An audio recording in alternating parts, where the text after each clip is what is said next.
રાધે રાધે, જય સિયારામ. આપણે શ્રી શ્રી રાણીમા અને રૂડીમાનું ચરિત્ર ચાલે છે.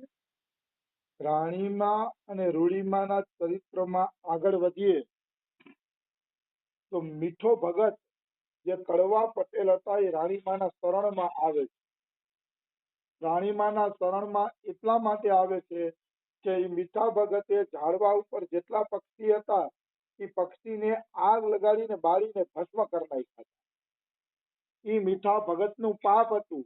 એ પાપનું પ્રાયશ્ચિત કરવા રાણીમા પાસે મીઠો ભગત આવે છે. ત્યારે બે જણાની જે વાતચીત થાય છે એ વાતચીત પાસે આપણે પહોંચ્યા છીએ. તો રાણીમા કહે છે, ભલે આવ્યો બાપ, ભલે આવ્યો. આ ઘર તારું જ છે. સુખેથી સંતોની સેવા કર. સંતોની સેવા કરવાથી તારા બધાય પાપ ધોવાઈ જશે. રાણીમા એમ કહે છે. પછી કહે છે કે આ ઠાકરનું ઘર છે કે આ ઘરનો ધણી ઠાકર છે. એટલે કોઈ દી તું કે ઠાકરની ઉપર માલિક બનવાનો ધંધો કરતો નહીં. ઠાકરનો તેલવો બનીને રહેજે, એટલે કે સેવક બનીને રહેજે, તો મીઠા તારા બધાય પાપ ધોવાઈ જશે અને ઠાકર તને અપનાવી લેશે. આવી વસ્તુ છે.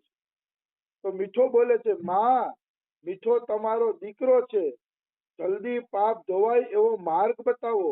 હવે મારાથી આ વેદના સહેવાતી નથી. મીઠો કે અમે કેટલાય પક્ષીને બાળીને રાખ કરી નાખ્યા છે. એની જે વેદના છે એ વેદના કે માં મારાથી પણ સહેવાતી નથી કે એટલે કોઈ પણ રીતે મારા પાપ બળે એવું કરો. હવે વેદના નથી સહેવાતી પાપની.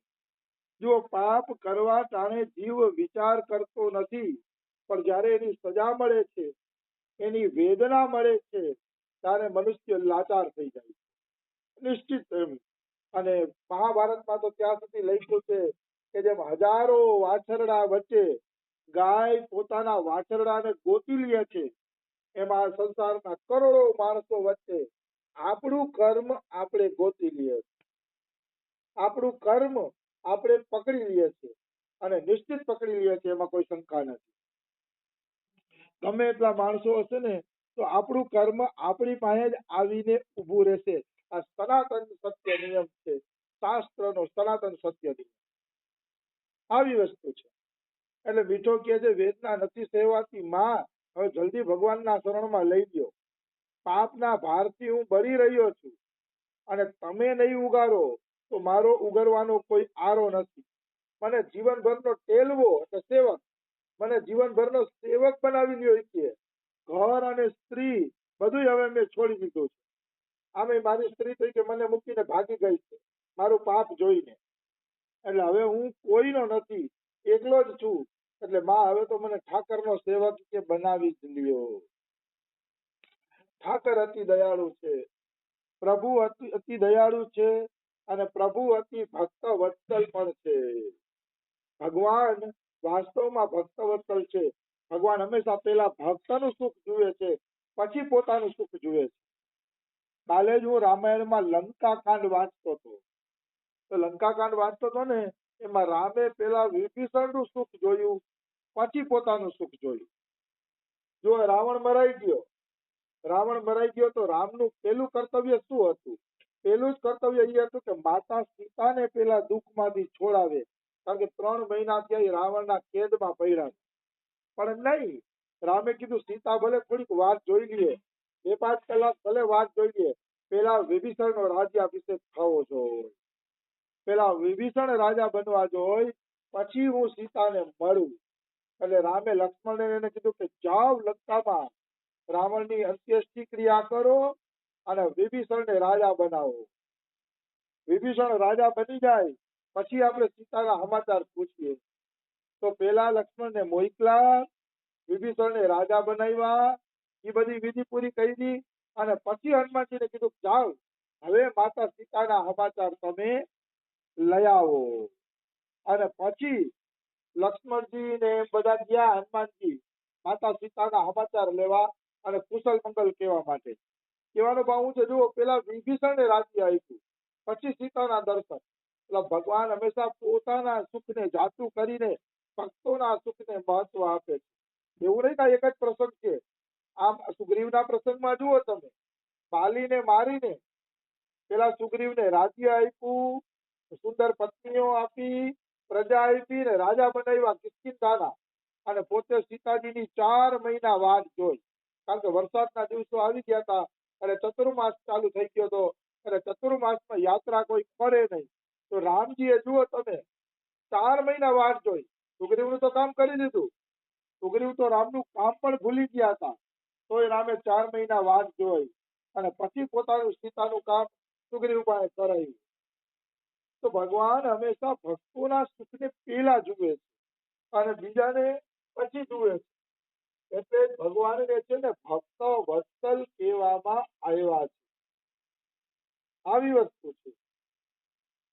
ભગવાન હંમેશા પેલા ભક્તોના કામ કરે છે, પછી પોતાના કામ કરે છે. એમાં કોઈ પણ પ્રકારના નિસક્તા નથી. આવી વસ્તુ પછી શું થાય છે? પછી આગળ રામાયણની વાત કરું તો આગળ તમને વાત કરું. વાત એવી છે કે હનુમાનજીએ સીતાજીને કીધું કે રામ તમને લેવા માટે હવે બોલાવે છે, કારણ કે રાવણને એમને મારી નાખ્યો. એટલે હવે તમે સ્વતંત્ર છો, છૂટા છો. તો રામે શું કીધું? મારુત સુત કે સંગ સિધાવહુ, સાદર જનક સુત હી લે આવહુ. રામ હનુમાનજીને કહે છે કે હે હનુમાન, તમે જાઓ અને જાનકીજીને આદર સાથે લઈ આવો. જાનકીજી હવે દુઃખી હશે, 3 મહિનાથી કષ્ટ ભોગવે છે, તો હવે આદર સાથે એને લેતા આવો. તુરત અહીં સકલ ગયે જહ સીતા, સેવ અહીં સબ નિશી ચરી વિનીતા. અને હનુમાનજીને એ બધા ગયા સીતાજીને લેવા માટે. તો એ લખ્યું છે સેવ અહીં સબ નિશી ચરી વિનીતા. વિનીતા એટલે વિનીત ભાવથી, દીન ભાવથી સરસ રીતે બધી રાક્ષસી સીતાજીની સેવા કરતી હતી. કારણ કે રાક્ષસી ડરી ગઈ કે રાવણ મરી ગયો છે, હવે સીતાને કઈ કષ્ટ થશે તો રામ આપણી ખેર નથી. એટલે ડરીને બધી વિનીત બની ગઈ અને સીતાજીની સેવા કરવા માંડ્યા. બેગી વિભીષણ તિનહિ શિખાયો, તિન બહુ વિધિ મજ્જન કરવાયો. વિભીષણે તરત જ રાક્ષસીઓને બોલાવી લીધી અને રાક્ષસીઓને બોલાવીને કીધું જલ્દી સીતાજીને સરસ રીતે સ્નાન કરાવી દો, આભૂષણો પહેરાવો, નવા વસ્ત્ર પહેરાવો સીતા માતાને, રામ એને મળવા માંગે છે. અને રાક્ષસીઓ તરત જ સીતાજીને સ્નાન કરાવવામાં લાગી ગઈ, સેવામાં લાગી ગઈ સીતાજીના.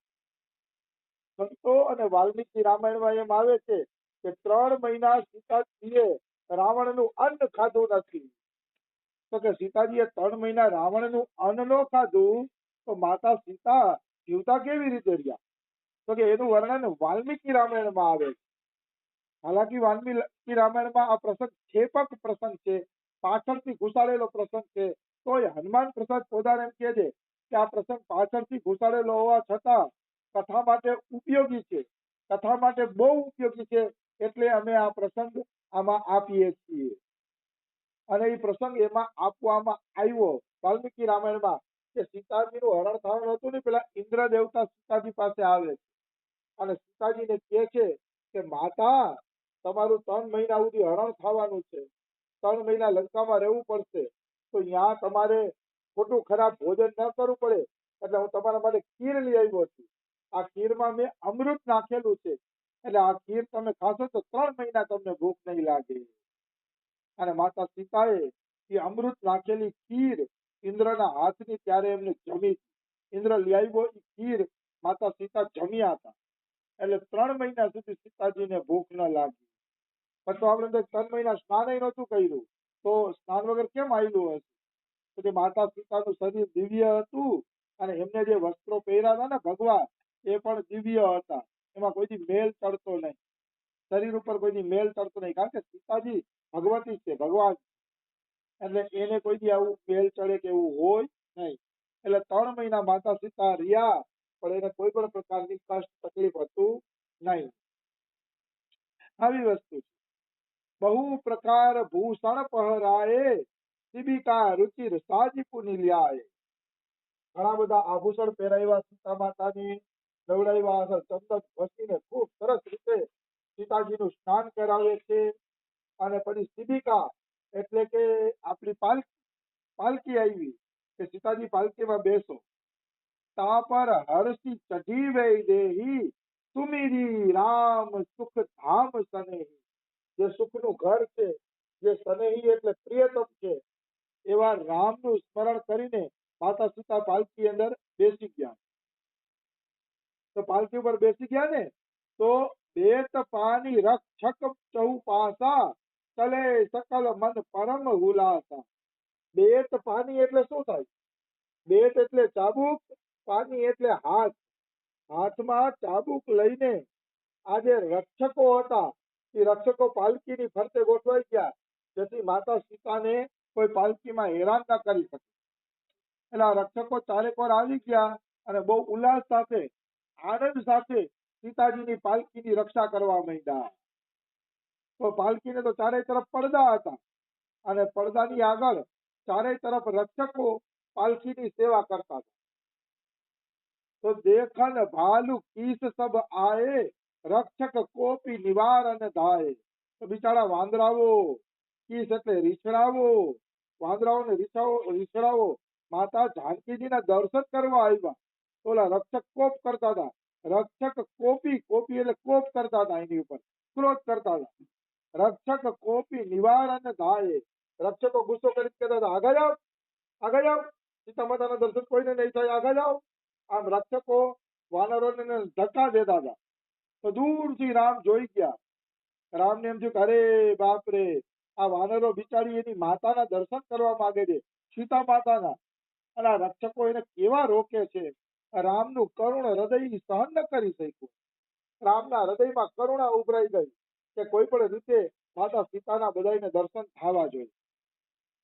તો કહ રઘુવીર કહા મમ માનહુ સીતહી સખા પયાદે આનહુ. રામ એમ કહે છે, હે મિત્ર, મારું કહેવાનું તમે માનો અને સીતાને કયો પગે હાલીને આવે. સીતહી સખા પયાદે, પયાદે એટલે પગપાળા, પયાદે આનહુ, એને કયો સીતા માતાને કે પગપાળા હાલે, જેથી બધા એના દર્શન કરી શકે. પણ એટલું કહો, એ બધા વાનર માતાના ભાવથી દર્શન કરવા માંગતા હતા. આગળની ચોપા એમ કહે છે, દેખઉ કપી જનની કી નાઈ. આપણે વાંદરાઓ જનની કી નાઈ એટલે માતાની જેમ એને જોવા માંગે છે, માતાના રૂપમાં જોવા માંગે છે, એટલે બધાને દર્શન થવા જોઈએ. રાવણ છે ને કુભાવથી જોતો તો એટલે રાવણનો વધ થઈ ગયો. બાકી સીતાજીના દર્શન માતાના ભાવથી તો